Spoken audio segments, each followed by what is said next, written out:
Hello friends, हमारे YouTube channel में आपका बहुत बहुत स्वागत है। मैं जतिन कुमार आज आपको इन्वर्टर के बारे में बताने वाला हूं। तो ये हमारे पास जो पीसीबी है ये माइक्रोटेक इन्वर्टर की पीसीबी है। तो जल्दी से हमारे चैनल को लाइक कीजिए और शेयर कीजिए। बहुत ही इंटरेस्टिंग वीडियो होने वाली है क्योंकि ये जो चैप्टर है ये बहुत ही इंटरेस्टिंग चैप्टर है और इसी चैप्टर में बहुत ज़्यादा फॉल्ट आने वाले हैं आपके इन्वर्टर में। तो माइक्रोटेक की बात छोड़िए, जितनी भी आपकी साइन वेव और स्क्वायर वेव की पीसीबी होती हैं उनमें जितने भी ड्राइवर सेक्शंस होते हैं, जो नए भाई हैं उनको तो पता नहीं होगा कि ड्राइवर सेक्शन क्या है, लेकिन जो पुराने हैं जो इन्वर्टर रिपेयर कर रहे हैं उनको सारा पता रहेगा कि ड्राइवर सेक्शन क्या है। तो ड्राइवर सेक्शन ये है, आपको पता चल रहा होगा जो देख रहे हैं, जो रिपेयर करते हैं लेकिन उनको रिपेयर नहीं करना आता है कि ड्राइवर सेक्शन में क्या फॉल्ट कहाँ से कैसे पड़ जाता है। मोस्टफॉल्ट तो सबको आते ही है निकालना, लेकिन ड्राइवर सेक्शन जो है उनको चेक करना थोड़ा मुश्किल होता है और मोस्टफॉल्ट आप चेक कर सकते हैं। और ड्राइवर सेक्शन यहाँ पे पास में यहाँ पे देखिए कंपोनेंट लगे होते हैं, तो हमें सबसे पहले तो ये कन्फ्यूजन होती है कि ये सेक्शन साइड में लगे कैसे चेक करें। मोस्टफॉल्ट में आपको दिखाता हूँ मैं पास में करके, ये साइडों में सेक्शन लगे हुए हैं, तो ये कैसे क्या है, इनको क्या मतलब है इसका, मतलब आपको ये देख के थोड़ी परेशानी होती होगी। तो मैं आपको ये एक्सप्लेन करने वाला हूँ ब्लैक बोर्ड के माध्यम से और ट्रेसिंग के माध्यम से, आपको बड़ी ही आसानी से समझाऊंगा। बहुत ही सिंपल सा टॉपिक है। चलिए डायग्राम बनाते हैं इसका। तो सबसे पहले मैं क्या करूँगा, ये मोस्फेट बनाऊंगा। यहाँ पे 3 मोस्फेट हैं और साथ में ये कंपोनेंट, यहाँ पे ये ट्रांजिस्टर है ड्राइवर सेक्शन। ये कैसे इसका सर्किट है, कैसे काम कर रहा है, बहुत ही सिंपल है। ध्यान से देखिएगा, वीडियो को स्किप नहीं करना है। मैं पहले 3 मोस्फेट यहाँ पे बना रहा हूँ बड़े आराम से। 3 मोस्फेट बन गए। यहाँ पे इसकी 3 पिने बनाएंगे, गेट, ड्रेन, सोर्स।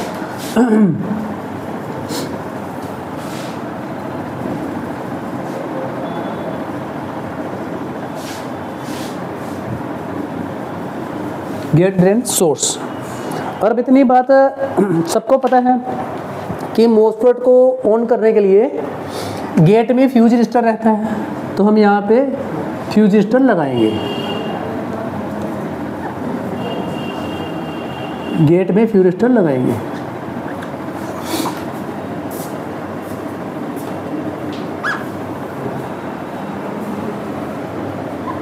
तो सबसे पहले देखेंगे गेट में ये 100 ओम की फ्यूज रजिस्टर, आपकी फ्यूज रजिस्टर कह रहा हूँ, यहाँ पे कम से कम 100 फ्यूज रजिस्टर की जगह 100 ओम की रजिस्टर लगी रहेगी माइक्रोटेक के इन्वर्टर में।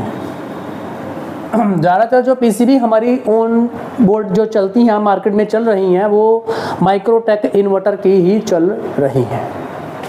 अब देखा जाए तो यहाँ पे ये सोर्स है, ये सारे के सारे क्या है, बैटरी से डायरेक्ट कनेक्टेड है, तो मैं इनको बैटरी से ग्राउंड में कर देता हूँ। और ये ड्रेन है,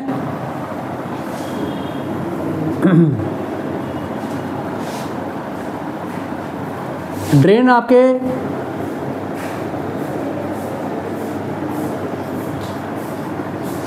मेन ट्रांसफार्मर जो है यहाँ पे उसके साथ जुड़ा रहेगा।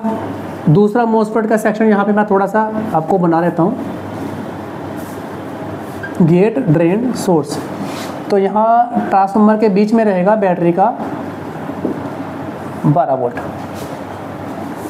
तो ट्रांसफार्मर का जो सेकेंडरी साइड है यहाँ पर अगर हम देखें,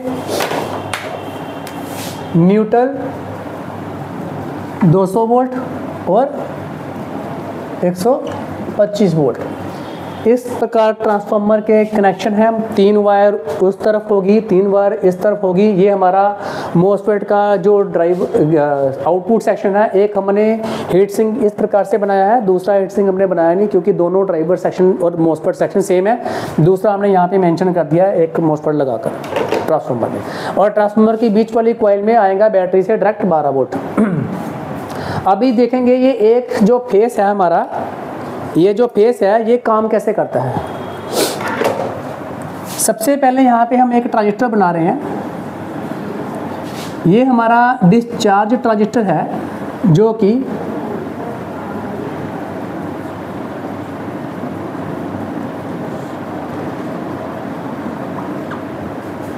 मोस्फेट को डिस्चार्ज करेगा।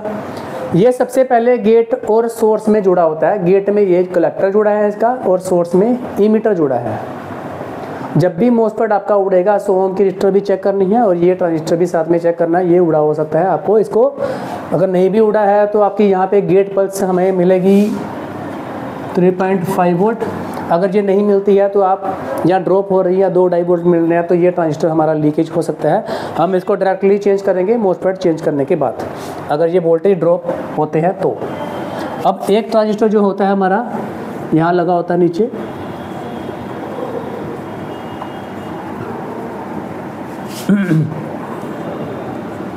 बेस में प्लस, नीचे हमारा MCU होता है, पिन नंबर 26 और 27 से ये सिग्नल निकलता है 1. PWM पल्स 1.7 वोल्ट बेस के लिए। अभी ये जो कलेक्टर की जो सप्लाई आती है और ये जो सर्किट होता है, इस सर्किट को हम बोलते हैं ट्रांजिस्टर वोल्टेज डिवाइडर सर्किट। तो बीच में एक ट्रांजिस्टर और लगाएंगे,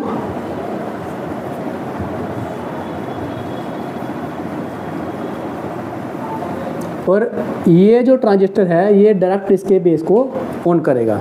लेकिन ये जो है, जब ये यहाँ पे प्लस आएगा तब ये ग्राउंड भेज के कलेक्टर की तरफ से ये इसके बेस को ग्राउंड देगा, माइनस यानी कि।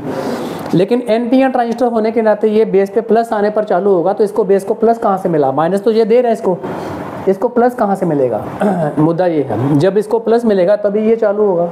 इसका मतलब कि इसको प्लस कहीं और से आ रहा है, यहाँ से इसको माइनस मिल रहा है, प्लस कहीं से और से पहले से मिल रहा है। और ये जो ट्रांजिस्टर है बीच में रजिस्टर लगाएंगे, 41-48 डायोड लगेंगे, 3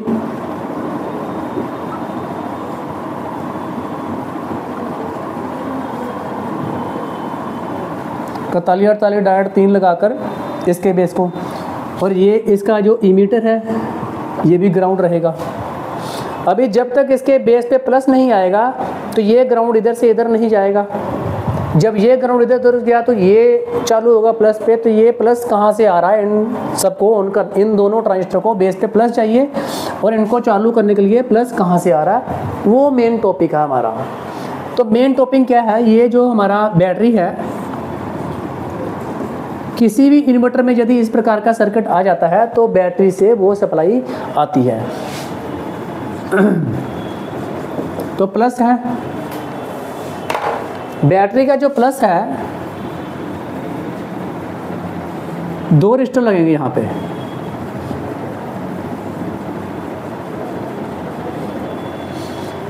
जो बेस पे रजिस्टर लगेगा, यहाँ बैटरी को हमने बेस को सप्लाई देंगे बैटरी के द्वारा। यहाँ पे बेस पे हमें कम वोल्टेज चाहिए, तो इसलिए यहाँ पे हाई वैल्यू रजिस्टर लगेगी, क्योंकि बेस को ऑन करने के लिए कम वोल्टेज चाहिए। तो 12 वोल्ट है तो हाई वैल्यू रजिस्टर लगाएंगे, तभी बेस को कम वोल्टेज दे सकते हैं हम। तो यहाँ से हम क्या करेंगे, सीधे बेस को वोल्टेज देंगे। मान लीजिए थोड़ी देर के लिए मैं इस सप्लाई को काट देता हूँ, यहाँ से बंद कर देता हूँ। अब बेस पे मैंने प्लस दिया, तो यहाँ से बेस और इमीटर के बीच में मैं एक रजिस्टर लगाऊंगा, तो वोल्टेज मेरे ड्रॉप होकर ग्राउंड होकर यहाँ पे मेरे को 0.2 के करीब वोल्टेज, 0.2 0.4 के करीब यहाँ पे वोल्टेज मिलेंगे। तो मेरा बेस एनेबल हो जाएगा और ये ग्राउंड यहाँ पे इस तरफ जाएगा। लेकिन इसको चालू होने के लिए प्लस चाहिए, MOSFET के गेट को चालू होने के लिए भी प्लस चाहिए। तो वो प्लस यहाँ पे 2.2 के क्रिस्टल या 2 के क्रिस्टल लगा के हम यहाँ 12 वोल्ट से इसके कलेक्टर पे देंगे। देखिए बेस पे हमने 10K की लगाई थी, कलेक्टर पे हम 2K की इसलिए लगा रहे हैं क्योंकि यहाँ पे ज़्यादा हाई वोल्टेज चाहिए कलेक्टर पे। यहाँ पे हमने दे दिए कम से कम 10 वोल्ट के करीब यहाँ मिलेंगे, 10-11 वोल्ट के करीब। अब ये जो कलेक्टर है ये गेट को चालू करेगा। ये 680 ओम की रजिस्टर होती है यहाँ पे, हाँ लो वैल्यू रजिस्टर है। तो यहाँ गेट पे आपके आगे 3.5 वोल्ट, तो 3.5 वोल्ट गेट को चालू करेगा। लेकिन यहाँ पे वोल्टेज तो हमने फिक्स कर दिए, यहाँ पे जितना वोल्टेज देंगे बेस पे प्लस का, उतना ही यहाँ पे ग्राउंड इधर कलेक्टर से आउट होगा। और यहाँ पे जो प्लस है, ये जो मैंने 2.2K के द्वारा यहाँ पे कलेक्टर प्लस दिया, इस प्लस को फिक्स करने के लिए हमने बेस पे कम वोल्टेज दिए और ये ग्राउंड इधर कलेक्टर में गया और यहाँ के जो कलेक्टर के प्लस वोल्टेज थे वो ग्राउंड में, वो कलेक्टर से ग्राउंड में चला गया। यानी कि हमने यहाँ के वोल्टेज को कम करके ग्राउंड को भेज के यहाँ पे ग्राउंड करके यहाँ के वोल्टेज को फिक्स किया। लेकिन एक प्रॉब्लम है कि मोस्फेट जो है वो उसको प्लस हमने यहाँ पे कम करके दे दिया, लेकिन मोस्फेट हमारे चालू हो गए। लेकिन प्रॉब्लम ये है कि ये जो कॉइल है कि ये हमेशा एसी स्विचिंग फ्रीक्वेंसी के ऊपर ही काम करती है। ये तब तक 200 वोल्ट आउटपुट में नहीं निकालेगी जब तक यहाँ पे एसी सप्लाई नहीं आएगी, एसी यानी कि स्विचिंग नहीं आएगी 50 हर्ट्ज का सिग्नल। तो इन दोनों ट्रांजिस्टर को ऑन ऑफ बंद चालू करने के लिए ये आईसी का यूज़ किया गया है, जो कि 50 हर्ट्ज का सिग्नल निकालेगा। जैसे यहाँ पे प्लस आया, अब इसको बंद भी करेंगे, बंद करेंगे तभी तो फ्रीक्वेंसी बनेगी। ये 50 बार 1 सेकंड में बंद चालू ऑन ऑफ होगा, तो उसके लिए हमने यहाँ पे डायरेक्टली सप्लाई दे दी। तो जैसे ये ग्राउंड भेजेगा, यहाँ की वोल्टेज फिक्स होगी, ये 50 बार 1 सेकंड में ऑन ऑफ होगा, ये मोस्फेट को ऑन कर रहा है। और जैसे ये ऑन होगा उसके बाद ये प्लस इधर जा रहा है, तो ये ऑन, सभी तीनों ऑन मोस्फेट को ये डिस्चार्ज कर रहा है। ये डिस्चार्ज ट्रांजिस्टर, ये चार्ज ट्रांजिस्टर, तो इन दोनों को कंट्रोल करने वाला ये। तो बहुत ही सिंपल सा सर्किट है, तो मैं आपको यहाँ पे दिखाता हूँ पीसीबी के अंदर। तो ये है हमारी ड्राइवर ट्रांजिस्टर, ये हमारा आईसी की तरफ से ये ट्रांजिस्टर आएगा 27 नंबर और 28 नंबर। तो ये ट्रांजिस्टर का कलेक्टर इसके बेस को चालू करेगा, इसका कलेक्टर इसके बेस को, और इसका कलेक्टर जो है सीधे डायरेक्ट मोस्फेट पे जाएगा। और यहाँ पे गेट सोर्स का ट्रांजिस्टर निकला हुआ है, और ये जो है ट्रांजिस्टर ये इस तरफ के जो ये इस ट्रांजिस्टर के बेस को चालू करेगा। बीच में ये 41-48 डायोड लगाया, देखिए यहाँ पे 41-48 की जगह जंपर लगा दिया हुआ है, ये 2 लगे हुए हैं 41-48 एक जंपर लगा दिया यहाँ पे। तो ये आपका गेट सोर्स का ट्रांजिस्टर, जो कि जब मोस्फेट उड़ेंगे तो सबसे पहले आपका यही ट्रांजिस्टर उड़ेगा, ये वाला जो आपको दिखा रहा हूँ। ये BC 547 नंबर होते हैं, NPN सारे के सारे एक जैसे ही होते हैं। तो आपको मोस्फेट जब भी उड़े तो ध्यान रखना कि यहाँ 100 ओम की रजिस्टर आपको चेक करने के साथ साथ ये 41-48 डायोड चेक करने के साथ साथ ये ट्रांजिस्टर भी आपको बदलना है, या चेक करना है, या इसको सीधे बदल दीजिए। क्योंकि ये अगर गेट वोल्टेज आपके ड्रॉप होते हैं तो इसको सीधे चेक नहीं करना है, सीधे आपको इसको बदलना है, ज़्यादा परेशान होने की लोड़ नहीं है इसमें। यहाँ भी अगर गेट वोल्टेज ड्रॉप होते हैं 3.5 से कम आते हैं तो सीधे ये ट्रांजिस्टर, अगर ये 41-48 भी आपको एक तो आंखें बंद करके बदल दीजिए। ये डायोड अगर सही है तो 41-48 तीनों डायोड आप बदल दीजिए, 41-48 डायोड, क्योंकि ये बहुत ही सस्ता डायोड है, 2-3-4 रुपये का सारा सामान आपका टोटल होगा। तो ये भी ट्रांजिस्टर यहाँ से जो निकला हुआ है ये भी आप सीधे बदल सकते हैं, तो आपकी गेट पल्स जो है वो आ जाएगी, इन्वर्टर आपका ओके हो जाएगा। तो इस प्रकार से ये बहुत ही आसान सेक्शन है। तो नेक्स्ट वीडियो में मिलते हैं, हम आपको दोबारा इसको हम प्रैक्टिकली रूप से हम देखेंगे, बैटरी के साथ जोड़ के इसको चला के दिखाएंगे। यहाँ पर ये सर्किट हमारा ख़राब है, इसको ऑन करेंगे, IC भी यहाँ पर ख़राब है, IC भी नया डालेंगे। तो मिलते हैं नेक्स्ट वीडियो में। ओके, थैंक यू, धन्यवाद।